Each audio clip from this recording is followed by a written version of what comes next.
and then I'm going to start the webinar now. Is that good? Sounds good. Perfect. Good afternoon, everyone. Welcome to the second of our 7 programs in this week's Diversity Plus You in the Workplace series. My name is Sharon Mickens, and I am the Assistant Director of Employer Relations for the Career Center. Thank you so much for joining us on today's panel, How Pittsburgh is Stepping Up to Foster DEI in the Workplace. I will serve as today's moderator, and you are truly in for a treat.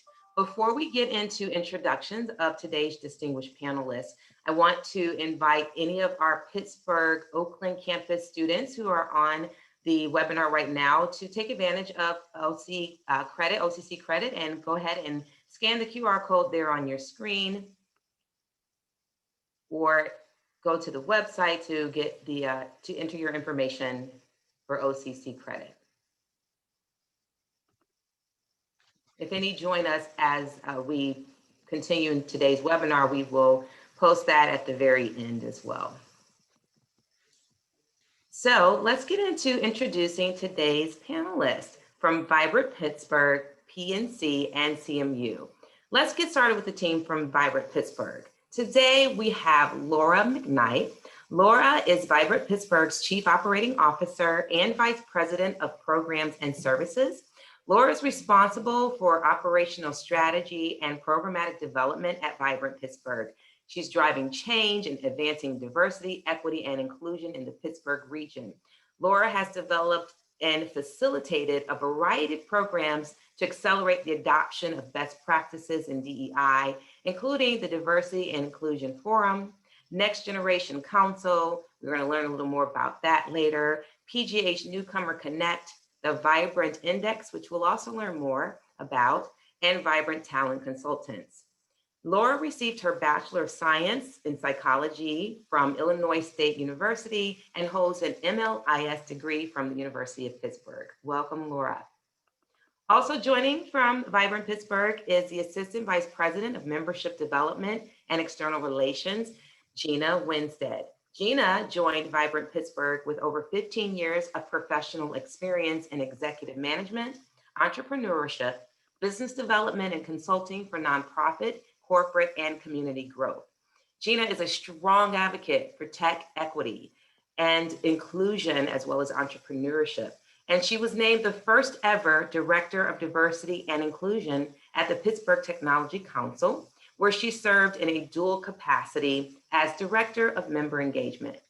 In collaboration with the state of Pennsylvania, she works as a coordinator for the Keystone Innovation Zone, a state tax credit program for local startups. Gina believes the world should be better connected to all of the resources Pittsburgh has to offer. Gina holds a Bachelor of Science degree in Social Psychology from the University of Pittsburgh and is a recent graduate of the EDGE Women's Leadership Program. We're excited to have you, Gina. Thank you. Minnie Jones.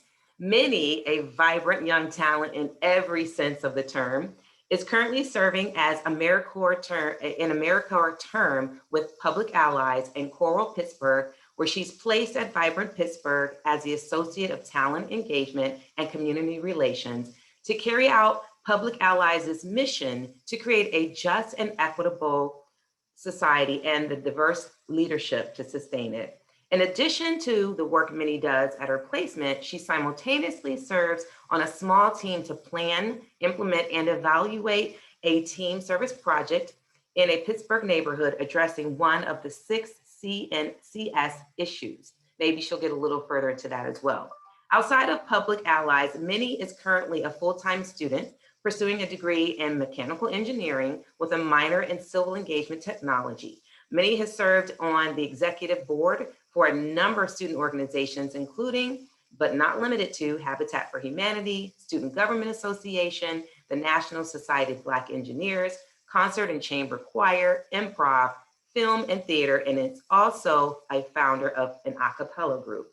In December of 2020, she still had found time to be awarded the Joanne Day Student of the Year Award. Minnie's first introduction to Vibrant Pittsburgh was through serving as a mentee and student ambassador to the Connection Accelerator Mentor Program or Camp. Now working in a program management capacity for camp, Minnie has a personal drive to get as many students involved as possible, and we're going to learn more about camp from her later. Darcel Madkins. Darcel is a vendor risk specialist for the PNC Financial Services Group, responsible for building, managing, and retaining key strategic relationships with vendors that supply services. She ensures that vendors meet or exceed their obligations with clients by delivering quality services on time and at clients' expectations. She also serves as the EBRG Council co-chair for PNC. And we're going to learn more about EBRGs. In the past, Darcel was president and founding member of the African American Employee Business Resource Group at PNC Bank, which offers members opportunities to network, communicate, and progress personally and professionally, and also to work closely with senior executives to implement business opportunities they've identified and initiatives recommended by the group. Prior to her current position, she was CEO of Emoja African Arts Company, a nonprofit organization created to promote the indigenous culture of Africa in the United States. She is co-founder and owner of the African American Leadership Association, which serves as a vehicle to promote, develop, and recognize a network of African American leaders. She currently serves as a board member for the Pittsburgh Zoo and PPG Aquarium and Alzheimer's Association. We look forward to hearing more from you, Darcel. And Daryl Baltimore is a Pittsburgh native, currently working at Carnegie Mellon University as a human resource specialist, where he specializes in data analytics and the Next Generation Council co-chair. Outside of his career at Carnegie Mellon, Daryl is pursuing a master's degree in public management from CMU. Upon the completion of his master's degree, Daryl hopes to help develop minority businesses within the Pittsburgh region by planning new market entry strategies and business frameworks. Daryl's motto is, all challenges can be conquered with resilience. In the wise words of Quincy Jones, I don't have problems, I have puzzles. The key to achieving success is finding the right fit for the pieces. Daryl is currently serving a second year on Vibrant Pittsburgh's Next Generation Council. He looks to make a significant impact on retaining minority talent within the region as the council's newly elected co-chair. We'll learn more about Daryl's role as co-chair of the Next Generation Council. Welcome, Daryl. So now that we've been introduced to all of our panelists, let's get into our questions. And again, welcome panelists. We really appreciate you taking time out of your afternoons to be with us. We've got many questions to work through, so let's get started. We'll begin with Gina. Gina, the question for you is, who is Vibrant Pittsburgh? And if you will, also share what has been Vibrant Pittsburgh's most significant impact on the region. Thank you so much for having us here today and allowing us to introduce Vibrant Pittsburgh, which is an organization that's been around for 10 years so far. Lindsay, can I share my screen really briefly just to do an introduction? You should be able to. Okay.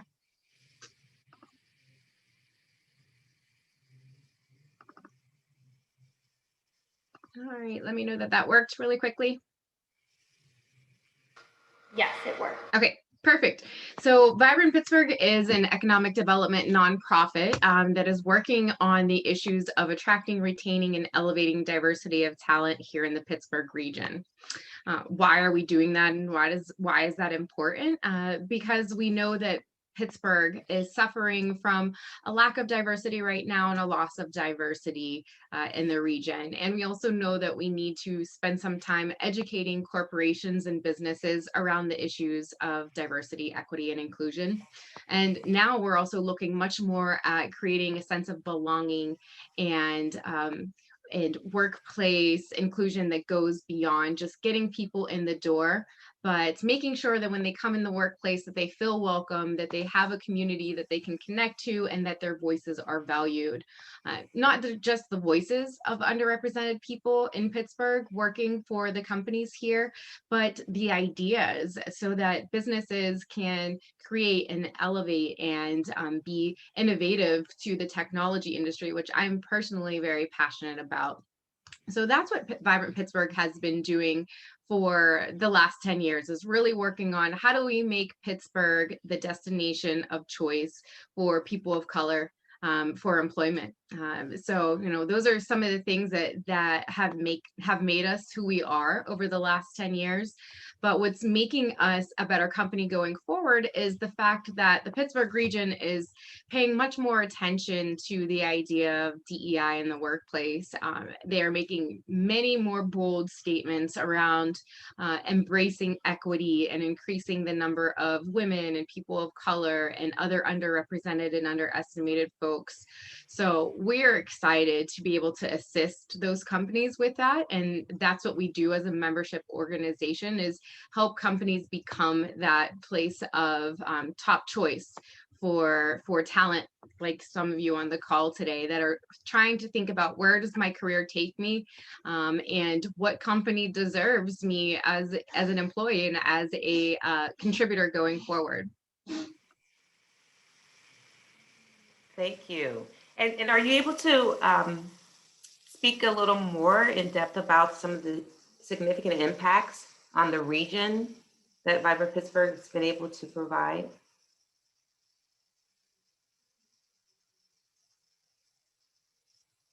Yes, so sorry about that. I had to mute myself for a second. I have a dog here that's elderly with coughing.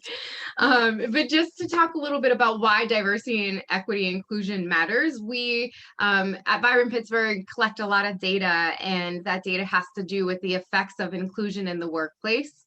One of those studies is from Gartner that found that inclusive teams improve performance by up to 30% in high diversity environments. So that means just by having a more diverse environment, that company is going to improve how much they are producing and how well they're performing against their peers. Vibrant Pittsburgh has watched and consulted with other local companies in the region to guide them around what they can do to increase that diversity.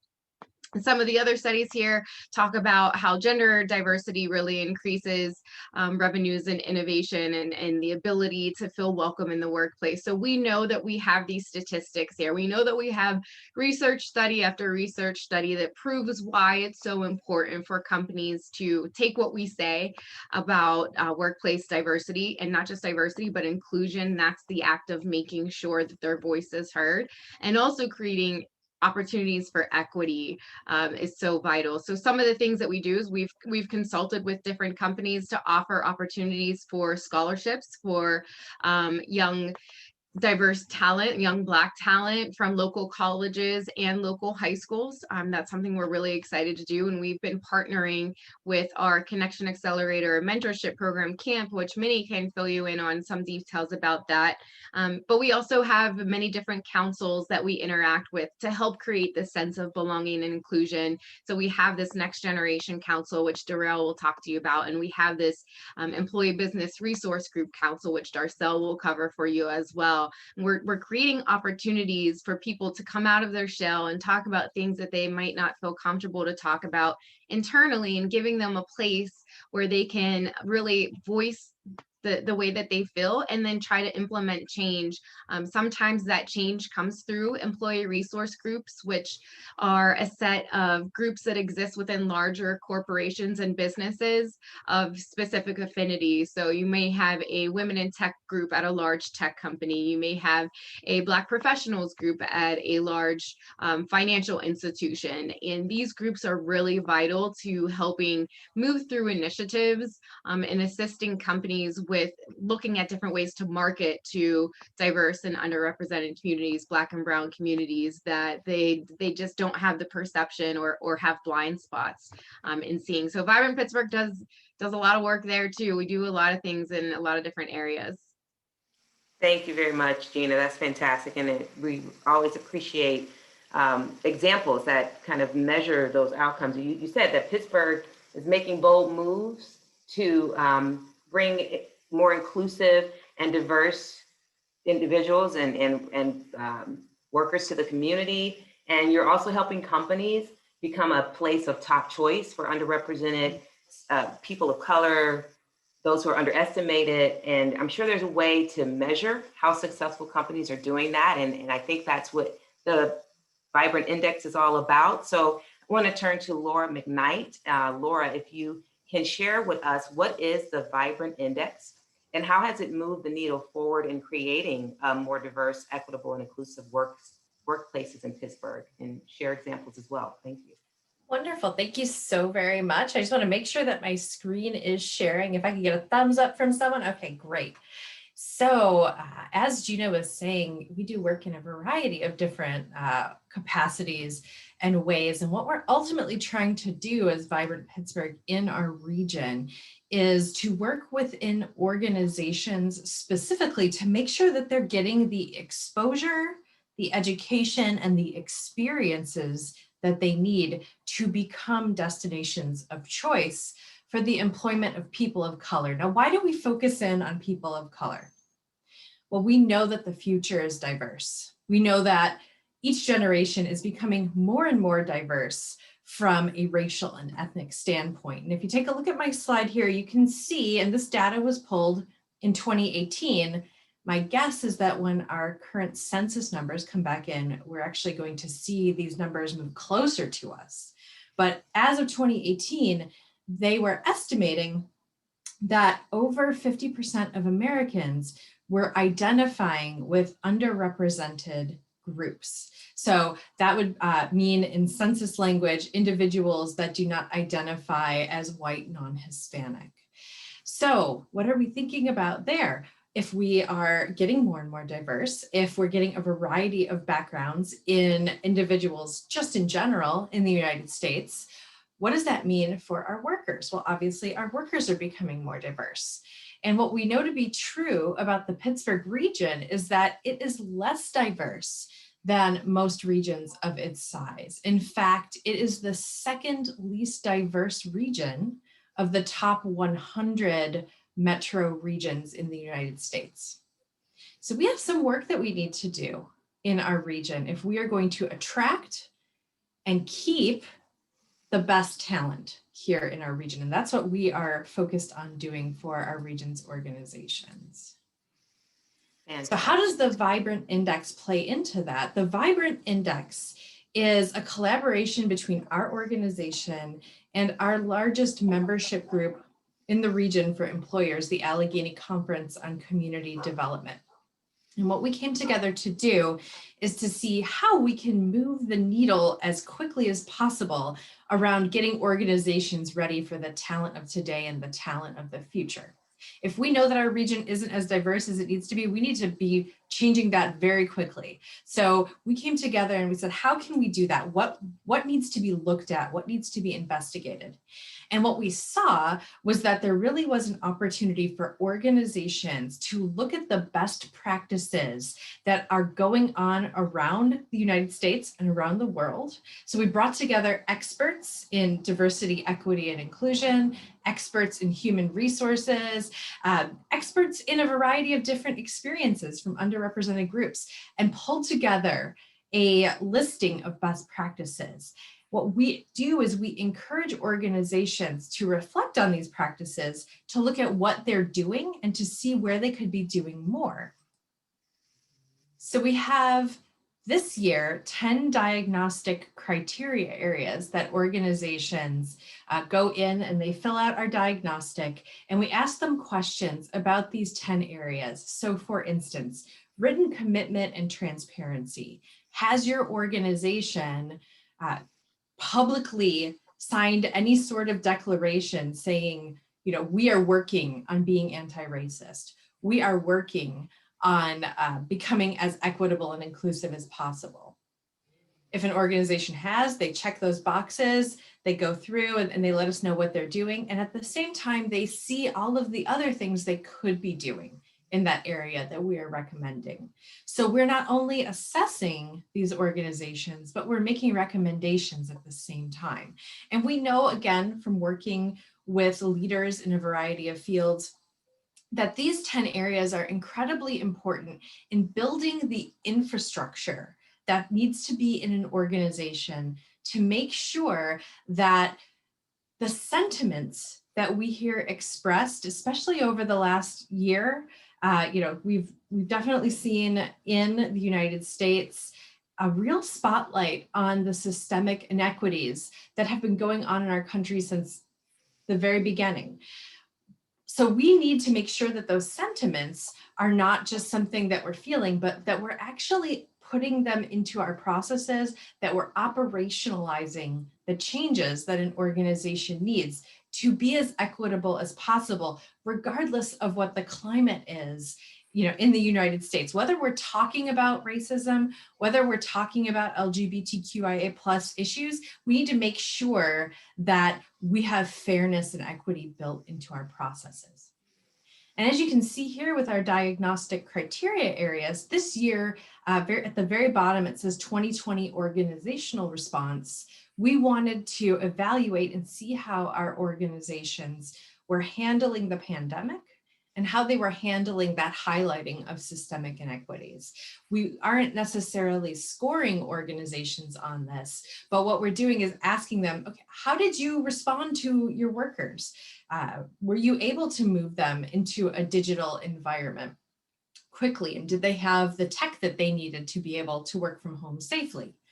Did you have town hall meetings or any types of structured discussions about racism and anti-racism? Or were you having conversations within your organization about making sure that your policies around harassment or any of the things that would make an organizational culture more comfortable, were those conversations happening due to what was going on in 2020? So we definitely added that in to make sure that we are responding to what's been going on within the nation and to really be, as up to date as we can be in making recommendations to the organizations that participate. So again, we're talking about things that are crucial within an organization. We really need to think about how we're making sure that changes around diversity, equity, and inclusion are as permanent as possible, and that they filter down from just how we feel about being more equitable into how we act within an organization. And as students that are going to be going out into the working world, I really encourage you to take a look over some of our information on our website about this. And when you're looking for employment opportunities, to ask employers about what they're doing in these areas. This is a very important piece of what an organization should be doing to be not only as socially responsible as possible, but to really be as financially responsible and as profitable as they can be. We have a lot of research around why organizations should be as equitable and diverse as they can be, because it really makes the most business sense. So when you're looking into an opportunity for employment, these are questions that you should be asking. Are organizations looking at this information? Are they evaluating themselves? What are they measuring to make sure that they actually are providing a diverse environment and an equitable environment? So organizations, this year, we've already closed our diagnostic period, but we had 79 organizations participate in our region, and we will be releasing their individual reports where they get information back to find out more about what they can do to improve their DE&I. We'll be releasing those by the end of May. And we'll have a new summary report that will be coming out in July. We have our current summary report, which encompasses our 2019 data, up on our website. If you have any questions about any of this information, I would love to talk with you more. And we could break it down in any way that you would like to talk about the data. And if you have any questions now, please let me know. But the Vibrant Index, in a nutshell, we're looking at how we can make organizations have a better understanding of best practices around diversity, equity, and inclusion. We're scoring them and we're making recommendations to them so that we have the best region for the employment for people of color. Thank you very much, Laura. That was a lot of great information for us to take in, and hopefully there will be questions that follow. If not now, certainly at the end when we open up for Q&A. It's very exciting work that Vibrant Pittsburgh is doing. I think being able to identify companies that, as my colleague likes to say, are walking the talk, diversity, equity, inclusion would be very critical. And we underscore what you are encouraging our students who are listening today to do, is to take the time to ask yourself these questions that were highlighted by this Vibrant Pittsburgh Index of the companies you're searching and thinking of applying to. So definitely do your homework and find out how far along the continuum they are with implementing the best practices around diversity, equity, and inclusion. So thank you again for sharing that information. I would like to add that both the Vibrant Index report as well as Laura McKnight's email is in the chat. Thank you, Carol. Appreciate Thank you. that. So we want to now hear from our student leader on the panel, Minnie Jones. Minnie, when it comes to camp and students, often our thoughts go to part-time summer camp counselors. However, you're offering a different camp experience for our student audience today. Tell us what camp means for Vibrant Pittsburgh. Can you describe a camp experience for our students and an example of what they can expect if they join the camp program? Yes, definitely. So yeah, our Connection Accelerator mentorship program has nothing to do with the traditional camp experience that you might be thinking. So again, CAMP stands for our Connection Accelerator mentorship program. And the problem that Vibrant Pittsburgh had realized, there were a couple. One, students weren't forming professional networks while in college. In addition, diverse students didn't feel welcome or comfortable in the Pittsburgh region. So as a result, over 50% of college graduates were leaving the region after graduation. So a solution that Vibrant Pittsburgh had come up with, not the overall arcing solution, but a solution was CAMP, our Connection Accelerator mentorship program. And this is the region's first diversity-focused mentoring program that focuses on decreasing some of the unique barriers underrepresented students face. And its goal is to increase the diversity of talent in Pittsburgh by retaining its diverse college students. So it's pretty simple how it works. Diverse students get paired with industry professionals, primarily from Vibrant Pittsburgh's member companies. And we'll talk more about which member companies are serving as mentors in a bit. But to give you a kind of walkthrough of how this happens, we use Shinspire as a platform to match. So once a student creates their profile, this is what their home screen looks like, and they are suggested matches based on an algorithm. So this was one of my suggested matches. The student can see their professional summary, their career information, all the important stuff that they need to look at. But if perchance they didn't necessarily want to match with any of their 3 suggested matches, they can go and browse our ever-growing list of mentors that we have now. So they can just look and see. So Addie, for instance, works at Shell Games as a game designer. So you can see where she went to school, what she majored in, and the career field that she currently works in. So if a student were to see this and would be like, oh, I want Addie to be my mentor, and just type a little message in the little boxy thingy, and then just hit request mentor. The mentor receives this, and then they accept their relationship forms. But for instance, if you wanted to specialize your search, you can just type it in there. See, I searched civil engineering right in there, so I just changed it to engineering in general. And would you look at that, 17 discovered humans that have a relative engineering background. A lot of them are from Seagrid or Cell Games, but pretty cool. So again, you can search keywords or just browse or the suggested matches that you are given on the Shinspire platform. So that is basically how that works. But like I mentioned, there are just several types of mentors that we have, ranging from industries like the Pittsburgh Ballet Theater to UPMC, to Bayer, to ProSpire, to Shell Games, to Seagrid, to Highmark, to Penn Hills Charter School of Entrepreneurship, even the Pittsburgh Penguins. So there is no limit to the possibilities of the types of mentors that you can get if you sign up to be a mentee with CAMP. So why should you become a mentee? You're probably thinking, a lot of reasons. Here are some. You have the chance to grow your professional network, going back to one of the initial problems, not having a way to build your network, which is why you're leaving. But CAMP gives you that access when you're connected with an industry professional, and then you're connected to their network as well. So you can build your professional network and your personal network when it comes to your fellow mentees. Another thing is career readiness. Something that we built into the camp structure is the types of things that you will be discussing in your meetings with your mentor. So those can include resume prep, mock interviews, just anything that you need to be ready for your prospective career.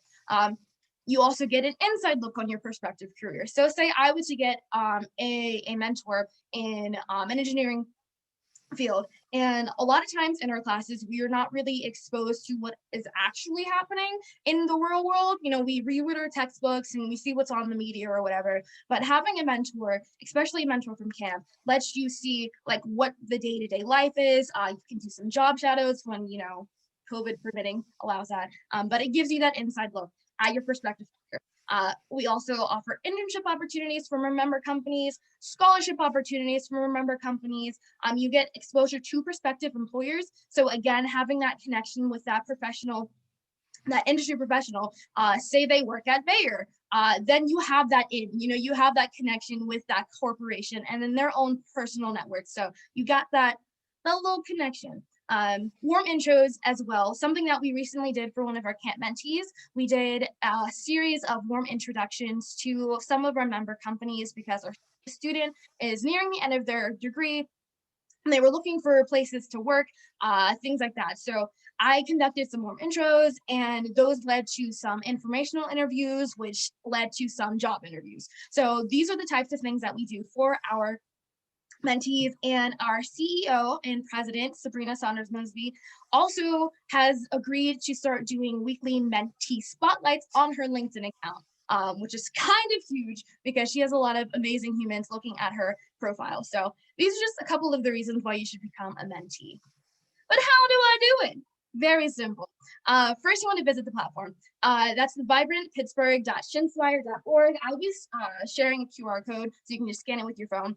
So you go on there, you create a quick little profile, you put in your institution name, if you have any work experience, and basically what you're looking for out of a mentor. Then you go, like I showed before, you request a mentor, you search through, and you find the one that you want. You request that mentor, and once you guys get matched, then you meet with them 2 to 3 times a month. We ask for about a 2-hour commitment per month, so that can be 1 really long meeting a month or 2 shorter meetings or so on and so forth. But that is for you and your mentor to decide. And that's essentially it. That's how you become a mentee with camp. So if you sign up today, you can scan this QR code again to get links to our Shinspire platform. You will be entered for a chance to win a $20 Grubhub gift card because we all love food. That's amazing. But we do ask that you promote and support some of the locally or marginalized or minority-owned companies with this Grubhub gift card. But you have that chance to do that if you sign up today. You can also connect with us on social media. We have a camp Facebook group to kind of promote this cohort style community between our mentees that we will be sharing a bunch of stuff in. Our Instagram is there, and then our LinkedIn page. We will be creating a LinkedIn group as well very soon, but right now you can just check out Vibrant Pittsburgh's main LinkedIn page for a bunch of other cool information. So our social medias, we post internship opportunities, those scholarship opportunities, and again, it's a really good way to get to know your mentees and mentors if you're on the LinkedIn one. But I believe that is all I have to say about camp. I'm always open to answer any questions that you might have about it or just continue rambling about the program. Personally, I went through the camp program back last year. I signed up for the program, and again, I searched civil engineering to find a civil engineering mentor, but at the time there were no engineering mentors at all. So I sat on the platform for a couple of months until I was approached by the dean of students who was like, "Hey, I think you'd be a great student ambassador." I agreed because, why not? But I was kind of wanting to have that mentor-mentee relationship that, seemed so amazing. As I started working with the camp coordinator at the time, I was like, we were working on ways to recruit more students and things like that. And I'm like, this seems amazing. I just wish I had, my own mentor. She goes, what do you mean? I am your mentor. I am this human with this degree. We have similar academic backgrounds. So that was a really cool experience that I got to have with my mentor, which helped me, do my career prep, got my internship this summer, and so much more. My mentor is actually one of the reasons that I got this position with Public Allies. She wrote a lot of recommendation. So those are good things to do and have as well. And now I get to work in camp as a different capacity, but still connected to it. So again, always happy to share my experience or answer any questions you might have about camp. And yeah, I'm done talking now. Thank you so much, Minnie. Oh my gosh, I just love your energy and excitement. I want to be in the camp program. I probably am not eligible, but because of your passion, I want to be in the camp program. I'll sign you up as a mentor. Hold you to it. Well, there you go. There you go. And I think if you didn't pick up on it, the value of a mentor is immeasurable. And also to expand your perspective on who your mentor could be. It may not always align directly with your field of study or interest, but you never know what doors open to you if you're open-minded. I think a lot of statistics float around about mentoring programs and the like, and the importance of social networking to help your professional growth can't be overemphasized. 70 to 80% of jobs are found through networking. So this is another platform to expand that for you. So if you're thinking about, or if you're hesitating about becoming a member of the camp program, hopefully we've given you enough reasons to do that today, to boot a $20 gift card potential drawing for a $20 Grubhub. One more thing I did forget to mention, another perk of joining our camp program is access to our Jobsburg newsletter. And this is a monthly newsletter that goes out every month with a list of jobs that our member companies are offering. So, you have that direct access to that job sources as well. I will be dropping a link, or somebody will be dropping a link to Jobsburg in the chat very soon, but I am done talking for now. Thank you so much. And I want to add that if you do find a job through Jobsburg, you should always say, I found it through Jobsburg and through Vibrant Pittsburgh, so that we can make sure that we can highlight what you're doing and what jobs that you are approaching, and we can make sure that we highlight them with our members. Membership has its privileges. To borrow a very old commercial motto, and I won't say how long ago it was. But so I do have one question for Minnie. I know that you've got some events coming up, and I was wondering for camp, and I was wondering if you could just tell us and the students a little bit about some of those. There's something with Pitt staff, with Fulbright, speed matching. So it sounds exciting, and we'd love to hear about it. Thank you for your question, Carol. We are having an event on April 29th from 6 to 8 p.m. We are planning it with the Fulbright Pittsburgh Chapter Association.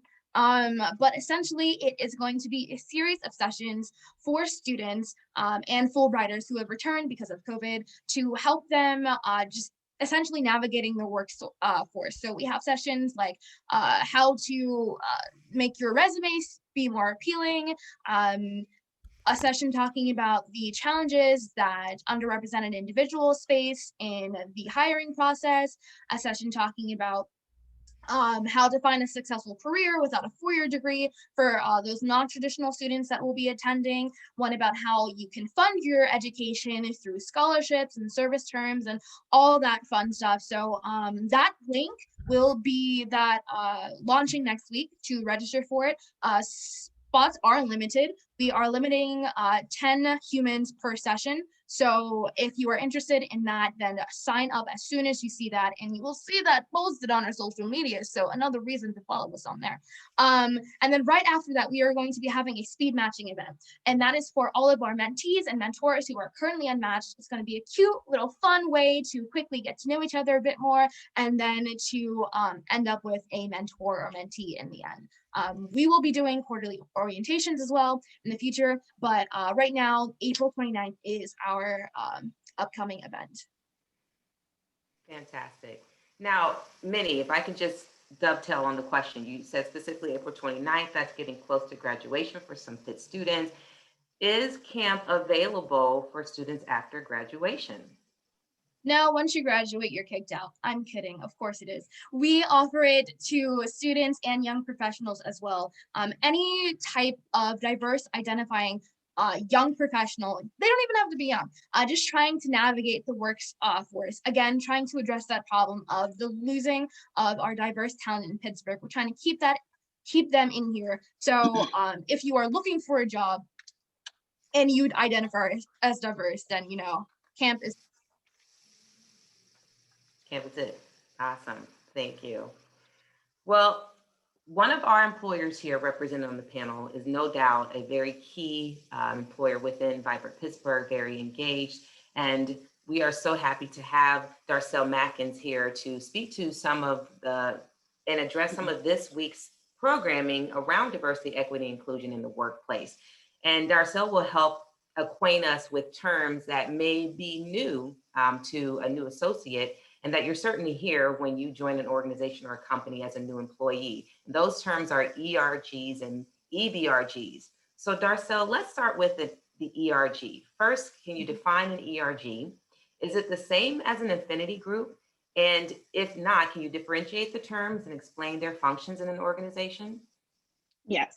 So each EBRG, which is ERG is Employee Resource Group, and affinity networks are basically the same.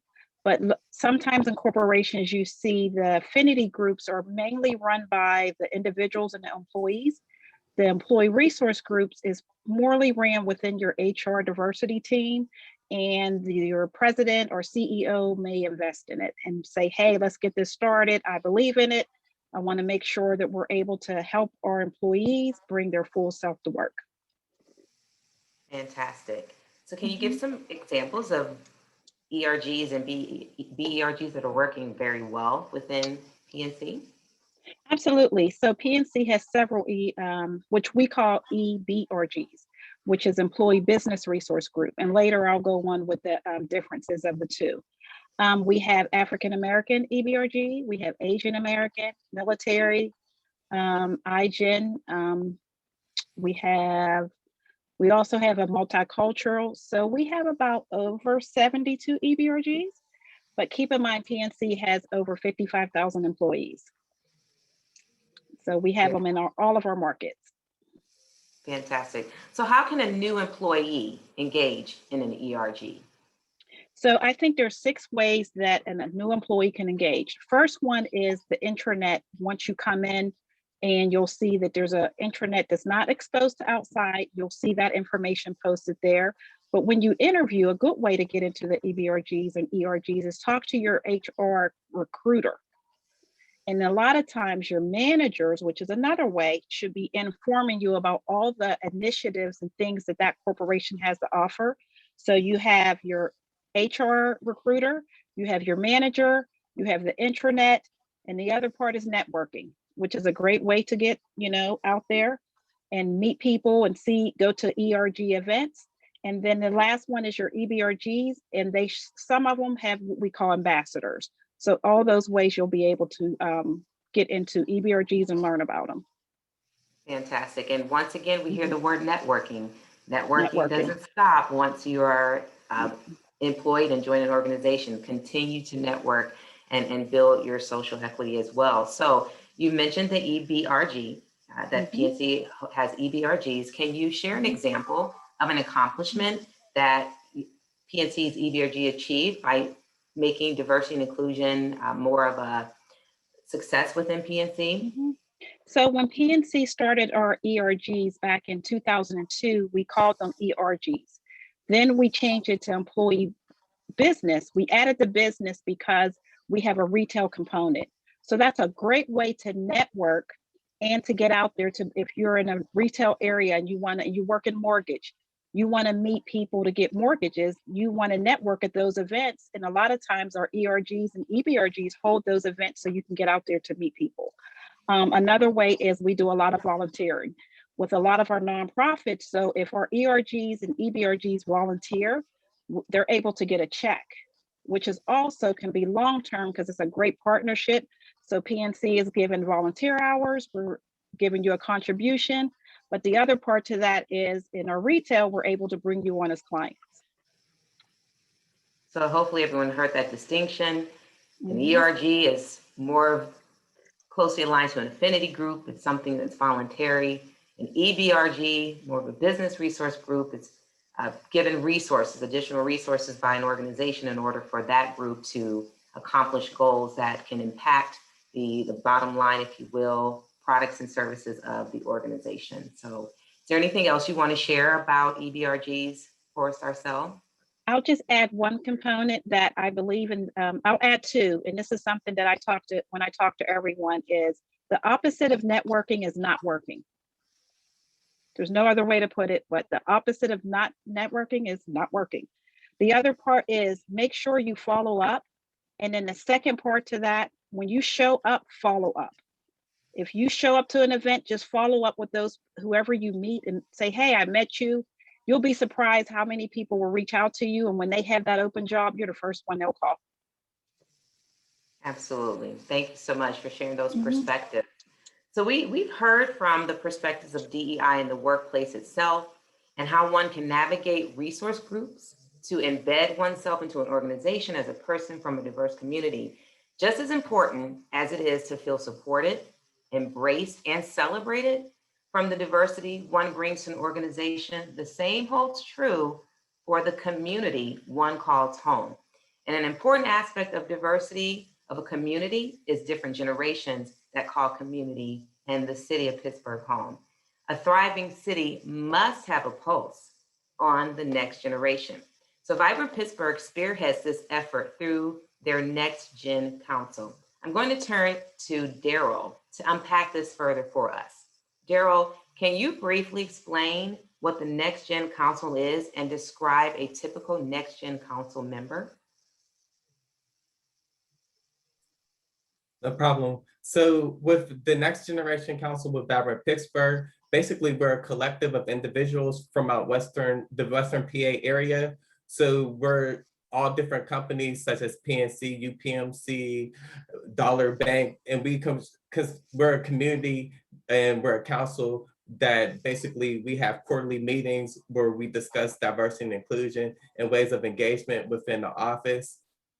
And then we also encourage a lot of things. Some of our responsibilities are, we're actually camp mentors. So a requirement for a member of the council is you have to be a camp mentor and you have to be eligible for a mentee so you can help with retaining the talent that's in Pittsburgh, preferably the young and coming into their own, into their careers, those individuals. And then we also are a part of the Newcomer Connect program also. So when someone moves to Pittsburgh, they have someone who can tell them places to go, things so you can feel comfortable. If you want to eat somewhere or you want a place where you can feel connected, we'll be able to give suggestions for that area. And we can also meet with you and get a feel with you for how everything is within the area. And then we also have book salons and we have other programs such as the Vibrant Index, where we actively have book discussions about certain situations or certain books and certain issues, and then we can get everyone's input on how that works. And then our council also is constructed of individuals from a wide range within their career. So it could be entry level, or it could be the president or VP of an organization. So it's not like you're going into the program for the council and you're going in blind, or it's just a place for entry level people. It's a place where you can network, and it's very vertical. So it's people at all levels. Wonderful, thanks for sharing that. Do you have an example of a specific project that the Next Gen Council is working on right now to help create diversity, equity, and inclusion in Pittsburgh? So right now, what we do is we have a book salon. So with the book salon, we have individuals who are actually on the council. And then we also have members from organizations throughout the city, such as, different universities, Robert Morris, the Carnegie Mellon University, the University of Pitt, and we all participate within the book salon, and we discuss the material that's within that we're given notice, and within the notice, we're actually telling you like, here's the book. And then we also have our Next Generation and Chill. So with Next Generation and Chill is we select a Netflix documentary or a movie that's about diversity and inclusion, and we watch the movie as a collective. And then we also have a brief Q&A right after we watch the movie so we can get a feel and see other people's opinions and how they felt about certain situations that happened throughout the movie and figure out if there could be better solutions. Great. So what's the Next Gen Council reading right now? So we just got done with the Between the World and Me, and we're starting to structure, we're actually planning for our next quarterly meeting, the new reading. So we're still in the portion of getting everything together, but we finalized that within a month or so prior to our quarterly meetings. And what are you watching on Netflix? What am I watching on Netflix? Or what's the Next Gen and Chill, as you call yourselves? What's the Netflix flick that you're watching now? So we're actually gonna do Between the World and Me with the Next Generation Council. We've already done with the book salon, but we're actually gonna do it with our council members because we want to see what their inputs are about the situations that occur within the film. So it's on HBO Max, and it's basically a film that talks about how members of the Black community, how they actually survive and how in their everyday life and the different obstacles that some minorities do have to face with racial discrimination and unbiased and how we're treated amongst the community. Wonderful, I appreciate it. Sounds like you guys are really active and educating yourselves as well as a council in terms of what is out there and what you can recommend to the members of Vibrant Pittsburgh and also influencing the index. So thank you so much for sharing and giving us more insight into the Next Gen Council. And all of our panelists, you've definitely given us a lot of information to walk away with and certainly equipping students, faculty, staff who are on here today with regard to diversity, equity, and inclusion in the workplace. We have time for a couple more questions. Are there any that came through the chat, Carol, that we want to pose to the panelists? Yes, I would say this is a question that really I would open up to anyone who would like to answer.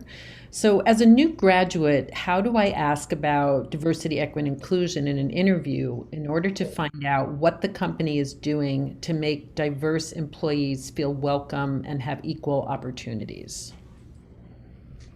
I'm going to jump in. This is Laura. I would say as a new graduate, you have a lot of power. Your talent is something that an organization is really looking at, and your generation specifically is very important. It's something that organizations are very focused on, is graduates coming right out of school. And so what I would do is I would do your homework. I would look at resources like what we have at Vibrant Pittsburgh and get just a few phrases that you can have under your belt. So you can say things like, as we know, talent is diversifying over time. And given that and knowing that, what is the commitment that your organization is making to be certain that it is staying, up to speed with what top talent needs in terms of diversity, equity, and inclusion? It could be something as simple as that. And the more students are asking these questions, the more that top talent asks these questions, the more pressure an organization feels to provide these types of environments that are indicative of top talent wanting to stay within an organization. So I would just say, have one or two phrases under your belt. You can say with confidence that that talent is becoming more and more diverse, and that your generation is very interested in having diverse perspectives and diverse experiences, and that teams that are diverse are performing and outperforming teams that are not diverse. So just knowing those things, you can say, and what is your organization doing?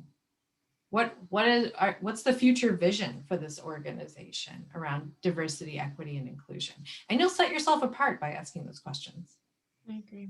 Yeah, I have to just play off of what Laura was saying. The do your homework part, I think, is really important. And you can always, end up getting hired by a company, be there for 4 months or maybe even just 1 month and decide that the company's culture isn't for you or very inclusive. But if you want to prevent getting into that situation where you feel like you want to quit a job after a few months, the homework is so vital. And there's so many tools right now that you can utilize on the internet to find out exactly how your company is doing for diversity, equity, inclusion.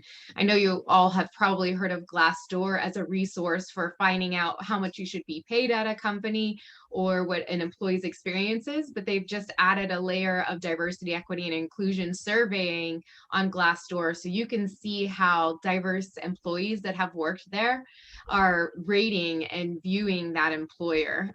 Because you can talk to HR all day and may not get the feedback that you could from ex-employees that have had unpleasant experiences. And I wouldn't discredit them all. There's a lot of things that you can find on Glassdoor that are very valid. And also I would look into LinkedIn. So you can type in any company's name on LinkedIn and it will show you the majority of the employees that work there that also have their employer linked to their profile. So you can see physically, are there a lot of people of color? Are there a lot of women in leadership roles? What does the demographic look like? And then lastly, you can do that on an employer's website. You can look up almost every company's leadership team on their website if you just know how to navigate the right way. And then if you do see an employee of color, I don't think there's anything wrong with asking to speak to other employees at the company already to have a conversation saying, like, I would love to talk to your head of your ERG, or I would love to talk to your pride group to see what their experience is like before you accept an offer. I echo that sentiment. I think as Laura and both you and Gina pointed out, not only doing your homework, but equipping yourself with questions to ask during the interview and search process and asking to speak with someone. It's okay to do that.